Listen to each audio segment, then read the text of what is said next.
Албанскиот земјотрес со магнитуда од 6,4 степени беше посилен од скопскиот катастрофален земјотрес од 63-та, вели за Алфа универзитетскиот професор Михаил Гаревски. Според него, ваквата магнитуда нормално е да се осети во поширокиот регион, па и во Македонија, и тоа воопшто не е за изненадување. Магнитудата од 6,4 е многу по, да речеме, со поголема ослободена енергија отколку што беше оној катастрофален скопски земјотрес од 1963 година. Гаревски рече дека ќе ја посети и Албанија и ќе се сретне со негови соработници, зашто земјотресот нанел големи оштетувања. Смирува дека нормално било да има автершокови, но уверува дека место за паника нема. Воопшто нема простор за паника. Граѓаните се вознемирени, затоа прашуваат. Нема зашто да се вознемират. Македонија има други епицентрални подрачја и тие не можат да бидат афектирани како резултат на оној земјотрес што се случи со жариште во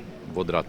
Дека не треба да има паника меѓу граѓаните велат и од сеизмолошката обсерваторија од Скопје. Според Драгана Черних, кај големите земјотреси, вообичаено било да се проследени со интензивна автершокова активност. Сосем е нормално да човекот се исплаши кога има едно такво природно дејство.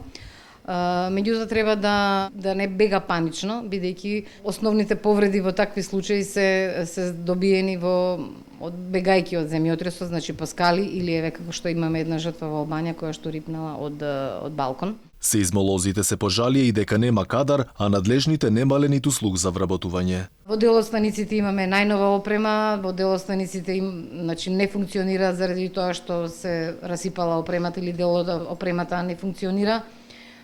Министерството, значи, како што кажав, нема слух за вработување во обсерваторијата. Познавачите на состојбите велат дека земјотреси чии епицентри се далеко од земјава, освен вознемиреност кај населението, не може да предизвикаат никакви материјални штети.